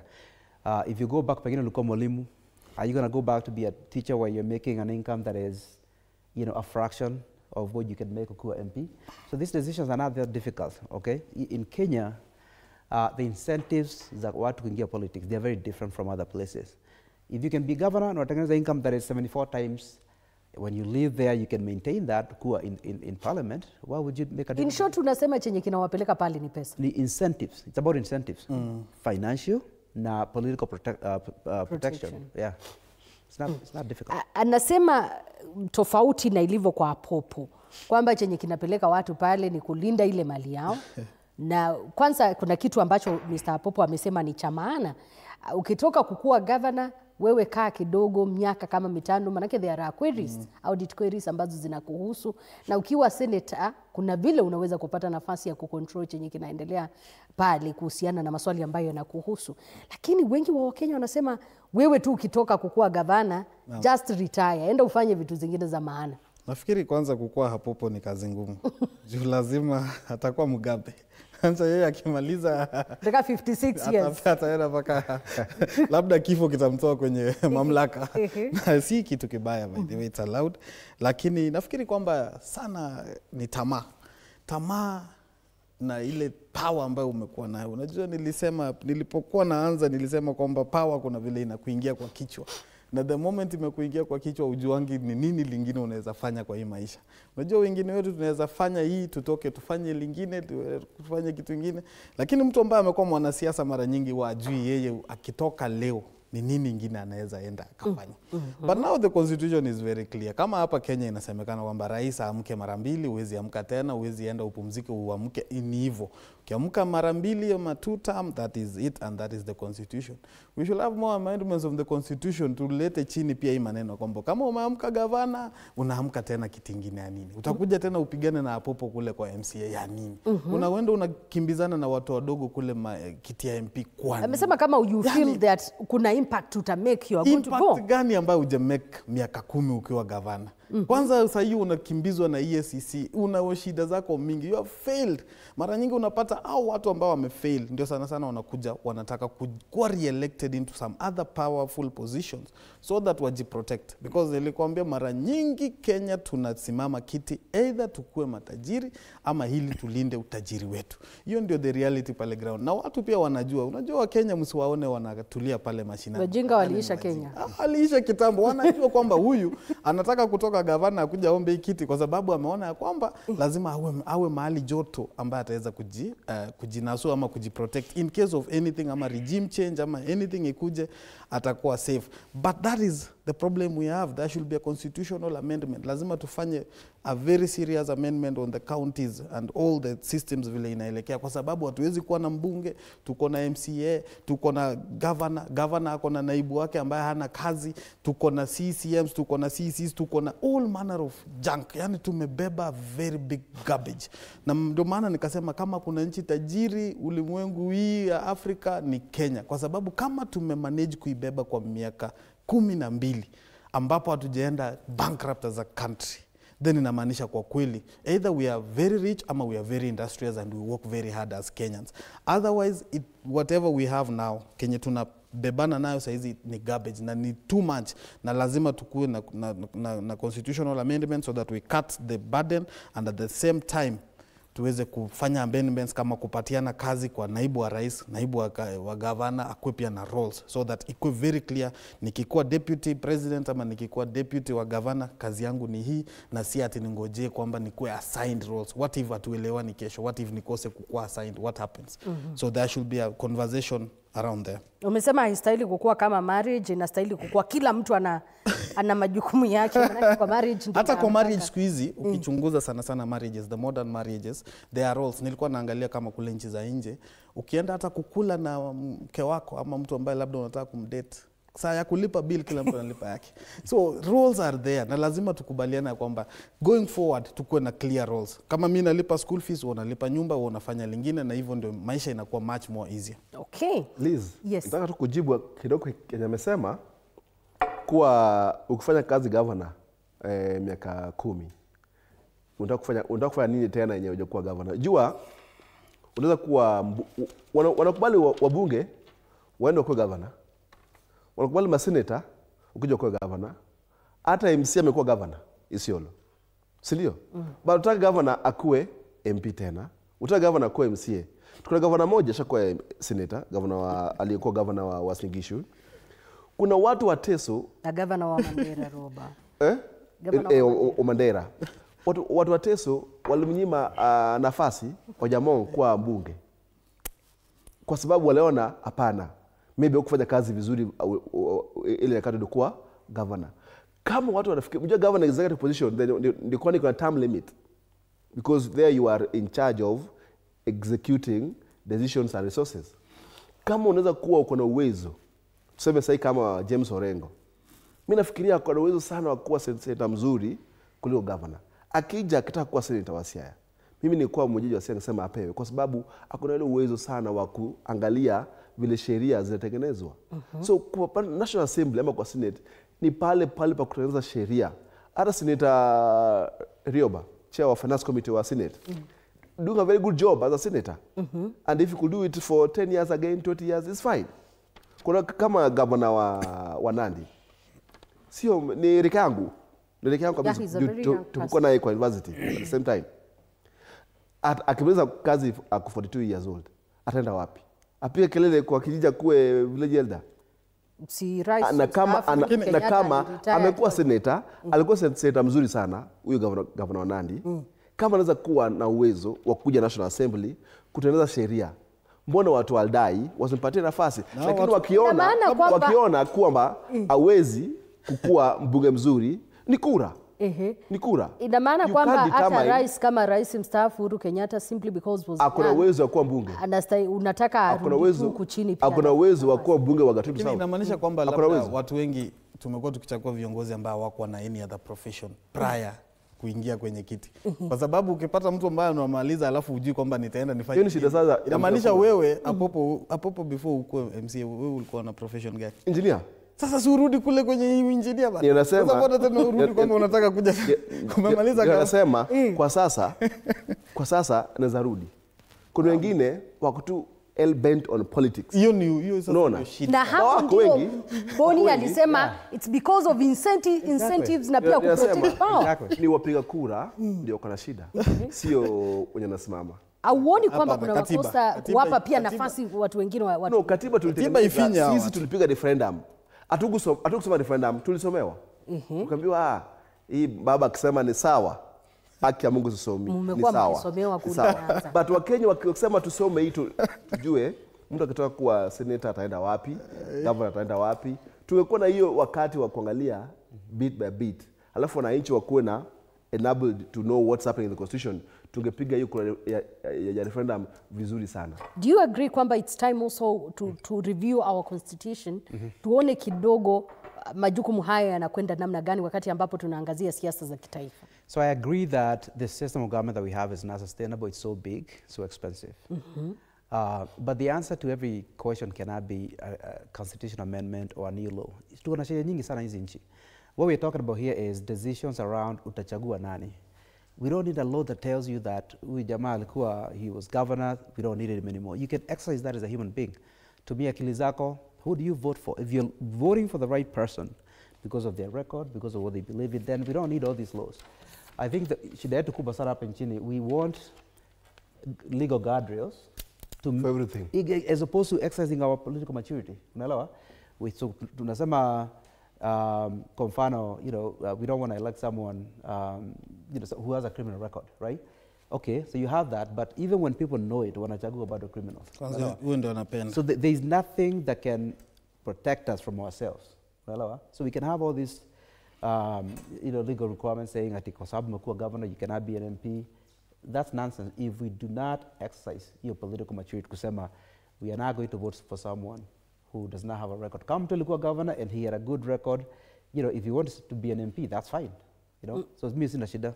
Kuna huyu sasa unajua sasa in a third world country kama Kenya kidogo ku-exercise that democracy inakuwa shida, kwa sababu hata juzi tukiwa na by elections kuna watu walikuwa wanaenda wanapiga picha, una vote, unapiga picha, ukitoka nje ya kura alafu uende uonyeshane unapewa yako. That was a very serious problem. Inamaanisha bado tuko na shida ya njaa. Mara nyingi Marekani kidogo kutoka Marekani ama nchi za nje ujui kwamba hapa Afrika wage bill ama ule mtu wa kawaida ana earn less than 150 per day, right? Pesa ya Kenya. So huyo mtu ukimpa helfu umemchanganya akili yake vibaya sana. Kuna pesa mingi ambazo a very big problem ambayo tunahitaji really maybe a constitution or something ambayo itaweza kutuguide before tufike hiyo maturity ya nchi kama sasa Marekani ama Uingereza ama so in my view the right solution ni kusaidia the average citizen kuwa na hiyo capability kuchagua to make decisions between this person and this person and this person based on what they believe in, their track record. The solution is not ati kila siku ukiona we electing criminals unakuwa na new law, right? Because it doesn't make a difference.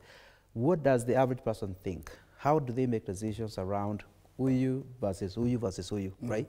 That's what matters in my view. Kuna huyu anasema, Emmanuel anasema governor yeyote akimaliza atulie kama sisi, we have no leadership skills, hivyo ndio anafikiria. We are home because we are farming. We are at home because we are farming. Hata yeye pia anaweza to join. The man said Senator of Nandi at he retire at 42 we will end up making noises in the village. Therefore, public should give him something to do. Inamaanisha kwamba we have no ideas. Ni Wakenya wanauliza hayo maswali. Ndio nasema ni kujitokelezea. Kama anafikiria anaweza kuwa representative wa watu wa Aldai baada ya kuwa governor, ni jukumu la watu wa Aldai kusema tunampatia, because akona right ya kusimama ubunge kama tu ule ako saizi, just vile mbunge wa saizi akona haki ya kuwa governor kama anahitimu zile baadhi ya vitu zinahitajika, ni kuwa na degree, ESCC what hizo akihitajika na kuwa governor. So the same as kama governor ana feel anaweza kuwa na uwezo, like saizi anaweza feel I can work better kama new Sanka. Kama sijakuwa new Sanka mzuri, Naweza toka tena nirudi kuwa engineer pale penye kwa jenga mabarabara. Remember kama Gen haitoshi. Z wenye kufikia sasa pia also they want to be given an opportunity. Hata saizi kwa udamu nimuuliza Gen Z. Hata mimi nisema kama mimi ni Gen Z. Kujeni pia nyinyi mchukue nafasi. Hawatokelezei. In fact wale naonea nao ni wazee kuniliko. Hakuna mtu mdogo anataka kuania kitu ya udiwani. Labda si pesa bana. Sio pesa. Ni ile will ya kutaka kukuwa representative wa people. Naomba nikuulize katika uchaguzi mdogo ambao ulishuhudiwa kama kule Kasipul na ambapo uliona.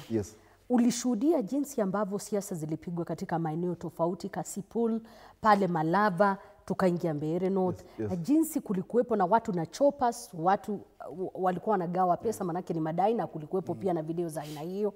Unataka kuniambia kuna kijana Gen Z ambaye ako na uwezo huo? Tunasema join a party.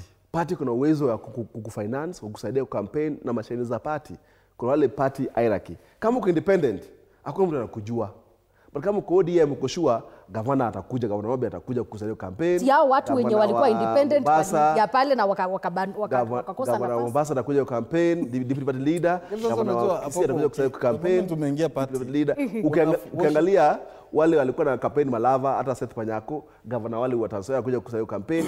I mean, it is a joint effort of the party. Ina maana ukikosa kukua kwa hicho chama hauna nafasi. Kwa party ni ngumu kama kijana mdogo. But kama unaweza kwa party, upate ile tikiti ya party, utapata party na gang up kukusaidia kukampeni kwa ushawishi wake wa party na wale members wa party wa kwa hiyo eneo yenyewe unawania. Nilipata nafasi ya kuwepo Magarini, nikampata kijana wa miaka 27 ama 23 hivyo.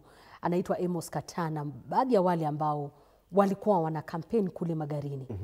Ukimsikiza yule kijana alikuwa na akili ya kile ambacho anataka, maono ambayo ya kule anataka.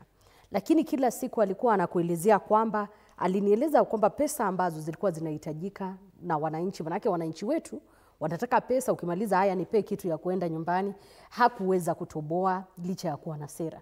Na pia chama kilikuwa na mtu ambaye kilikuwa kishaamua.